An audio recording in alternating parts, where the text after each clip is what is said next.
Welcome to my channel Lakshmi Ramana recipes. ఈరోజు మనం చాలా రుచిగా ఉండే ఒక 5 నిమిషాల్లో లంచ్ బాక్స్కి ఈజీగా చేసుకుని ఒక రైస్ రెసిపీని ప్రిపేర్ చేసుకుందామండి. చూడండి ఎంత కలర్ఫుల్గా ఉందో, టేస్ట్ కూడా చాలా బాగుంటుంది. ఆఫీసులకు వెళ్ళేవాళ్ళు, అలాగే స్కూల్ కాలేజీలకు వెళ్ళేవాళ్ళు ఈ విధంగా ఈజీగా టేస్టీగా ఉండే రైస్ రెసిపీని చేసేసుకోవచ్చండి. ఏం కర్రీస్ లేకపోయినా కూడా హ్యాపీగా తినేయచ్చు. అదే కొత్తిమీర రైస్ అండి.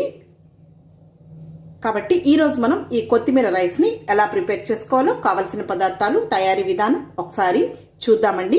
ఒక మిక్సీ జార్ తీసుకొని ఒక మీడియం సైజ్ కప్పు కొత్తిమీర వేసేసుకోవాలి. ఇందులోకి ఒక పచ్చిమిరపకాయని ఇలా ముక్కలుగా కట్ చేసుకోవాలి. అలాగే ఒక టీ స్పూను అల్లం ముక్కలు, ఒక 4 వెల్లుల్లి రెబ్బల్ని పొట్టు తీసుకొని వేసుకోవాలి. ఇప్పుడు దీన్ని గ్రైండ్ చేసుకోవాలి.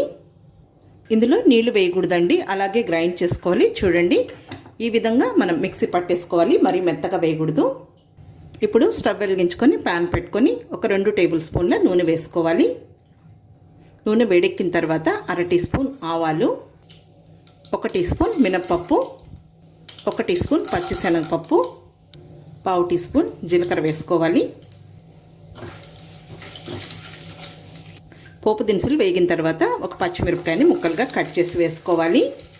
కొద్దిగా కరివేపాకు. ఇప్పుడు పచ్చిమిరపకాయ ముక్కలు వేగాయి, పోపు దినుసులు కూడా వేగిపోయాయి. ముందుగా మనం మిక్సీ పట్టుకున్న ఈ పేస్ట్ని వేయాలి. మిక్సీ గిన్నెలో 1 చుక్క నీళ్లు వేసుకొని ఇందులో వేయాలి. 1 చిటికెడు పసుపు పొడి వేయాలి. ఇప్పుడు ఈ పేస్ట్ అంతా కూడా మీడియం ఫ్లేమ్లో ఒక 2 నిమిషాలు ఫ్రై చేసుకోవాలి. ఎప్పుడైనా కానీ మనం ఈ కొత్తిమీరని పుదీనా రైస్ చేసుకున్న కడ కానీ మరీ మెత్తగా వేయకూడదు. చూడండి ఈ విధంగా కొంచెం అలా కచ్చా పచ్చగా ఉంటే మనకు కలర్ కాంబినేషన్ అనేది బాగుంటుంది. తినేటప్పుడు కూడా మనకు లైట్గా ఆ ఫ్లేవర్ అనేది బాగా తెలుస్తూ ఉంటుంది. చాలండి, మరి ఎక్కువ వేగాల్సిన అవసరం లేదు. ఎక్కువ వేగిందంటే మనకు కొంచెం మాడిపోయినట్టు చేదుగా, అలాగే కలర్ కూడా చేంజ్ అయిపోతుంది. ఇప్పుడు ఇందులో ఉడికించి చల్లార్చి పెట్టుకున్న రైస్ వేసుకోవాలి. ఈ రైస్ అనేది పొడి పొడిగా ఉండాలి. ఇక్కడ నేను ఒక మీడియం సైజ్ గ్లాసు రైస్ని వేస్తున్నాను. ఇప్పుడు ఇదంతా కూడా కలిపేసుకుందాము. రుచికి సరిపడా సాల్ట్ వేసుకోవాలి. ఇప్పుడు ఇదే కొత్తిమీర రైస్ని మనం కొంచెం పుదీనాని మిక్స్ చేసుకోవచ్చు, అలాగే ఏదైనా వెజిటబుల్స్ కావాలంటే వేసుకోవచ్చు. తర్వాత కొంచెం లవంగం, దాల్చిన చెక్క, ఇలాచి, అలా డిఫరెంట్ స్టైల్లో మనం ఈ రైస్ని చేసుకోవచ్చు. ఇప్పుడు ఇదంతా కూడా కలిపేసేసుకొని మీడియం ఫ్లేమ్లో ఒక 2 నిమిషాలు ఫ్రై చేసేసుకోవాలి. చూడండి కలర్ కాంబినేషన్ అనేది మనకు ఎంత గ్రీనిష్గా ఉందో. అంతే అండి, ఇప్పుడు మనకు రెడీ అయిపోయింది. డిష్ అవుట్ చేసేసుకుందాము.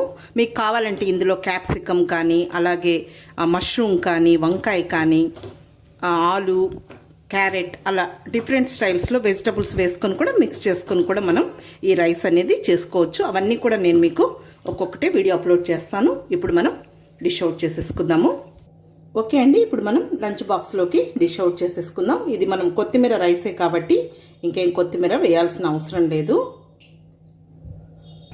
అంతే అండి, చూసారు కదా మనం ఈజీగా, టేస్టీగా, హెల్తీగా ఈ కొత్తిమీర రైస్ని ఎలా ప్రిపేర్ చేసుకున్నామో. లంచ్ బాక్స్కి అయితే చాలా బాగుంటుందండి. పిల్లలు కూడా చాలా ఇష్టపడి తింటారు.